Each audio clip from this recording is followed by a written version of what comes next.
How you been, man? It's been a while since we've seen you. How's like Jiu Jitsu and all that going? Oh, it's been going great. I had let me think. It's been I guess the last time I was here was in Like January. So I've had I had a tournament in January and I had a couple super fights as they call them, but I don't really like to call them that cuz it sounds kind of corny. I just call them matches, like individual matches. And the most I guess the most notable was the match I had on June 2nd, and it was a no time limit. It was no time limit and submission only, which I'd never done that before. Like I've done submission only type matches, but they have a time limit. So like if someone doesn't get a submission, they make like a referee's decision. Yeah. But this was literally no time limit. So like it could go 2 hours if it had to. That's crazy. So it's kind of like when I was thinking about it, my coach, he messaged me like maybe a month beforehand, and they were looking for a purple belt 170 pounder.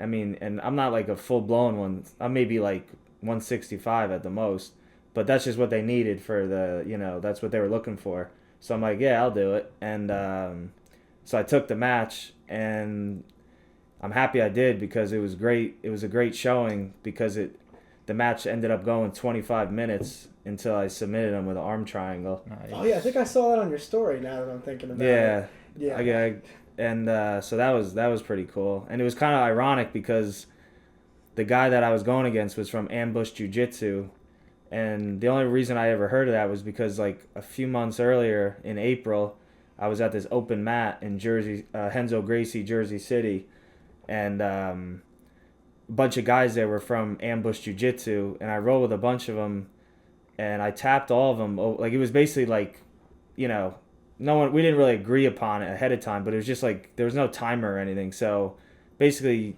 you'd start rolling and it's kind of just like, well, I guess we're just going to keep going until someone gets a submission.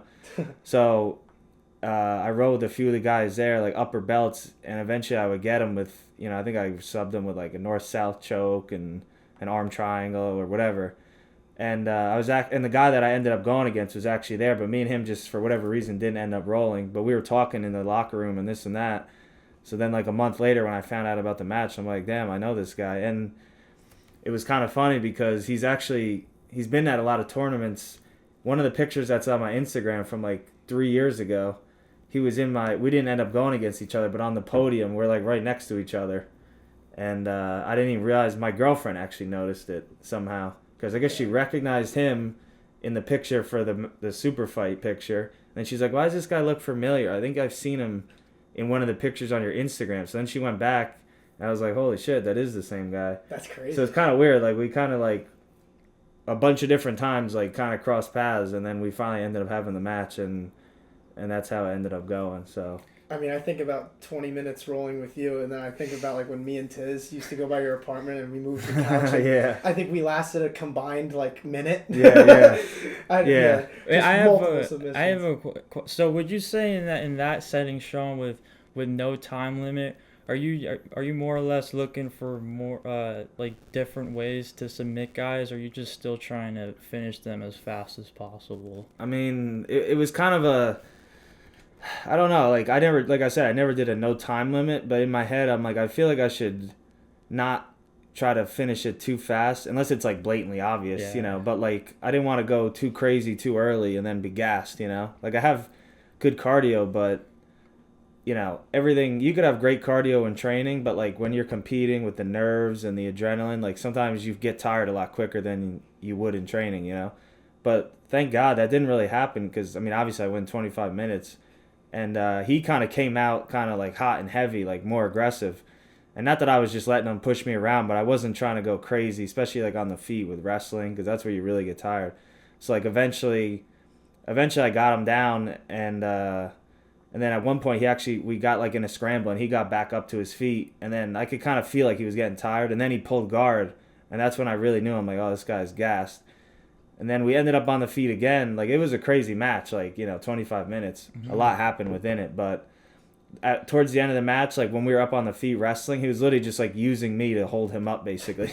So I just, like, freaking snapped him down like a front headlock and just dragged him down to the mat. And then finally got the arm triangle. But it was, like, I can't even remember how many. I had so many submission attempts leading up to that. He was just like he would just like was able to narrowly escape a lot of the submission. I mean, he was a tough guy, you know.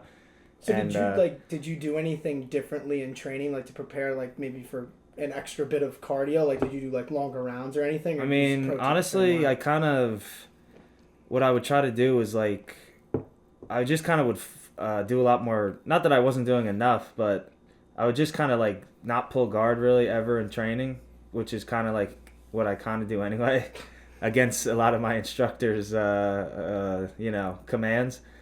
But for that, I'm like let's say if I take a guy down and get a submission in training within like a 5-minute round, then I would like, all right, like I already took him down, like I submitted him, let me like pull guard and work that aspect of my game. But knowing that I want to kind of push my cardio, I'm like, all right, well, just get another takedown, you know, or even if I didn't submit him, like I just, even if there's like 10 seconds left, you know, if you like maul a guy for like 4.5 minutes and then you hear the 30-second buzzer in the training, sometimes you're like, 30 seconds left, I'll just, you know, I already like fucked them up, like who cares, you know. But I stopped really trying to do that because I'm like, there's still 30, like get another takedown, and if he gets up, get another take, you know, just kind of forcing the wrestling even more than usual. So that seemed to help a lot. And I mean, to be honest, I stopped smoking as much pot. So that seemed to maybe, you know, it's hard to say. I don't think that like really affected my cardio that much, but it definitely didn't hurt, you know what I mean? Like just inhaling less, you know, I wasn't smoking like any like nicotine or anything, you know, it was only weed. Yeah, I use the Zyn, so, you know, shout out to Zyn because it's a good way I can get nicotine without, you know, smoking, which I never did. Our publicity. Yeah, because you know, I never, you know, I only ever smoked weed anyway. But even that, like, it seemed to help a little bit. So I think those are the two main things that helped a lot, and it definitely paid off in that match. Thank God. It was sucks, a great feeling. Me and Tiz are really the only ones, and Brian in our friend group have been able to roll against you. We got to get Jim in there against you. He's got long legs. He might be able to get that triangle. Yeah, right. It's a humbling experience. And that was a long time ago, especially when Sean is pulling guard from the jump. to be fair, even if Sean hadn't been doing jiu-jitsu, I would imagine it would have gone very similar. I think he would have been able to figure that one out. That was like, what, at least 3 years ago now. Yeah. Yeah. Were you? I don't even know if you were a blue belt yet. Yeah, I don't know. Yeah, if I was, it was fresh. Yeah. I would still get my ass kicked though. Like either way you call it, like 3 years ago now. Well, I mean, we did. So.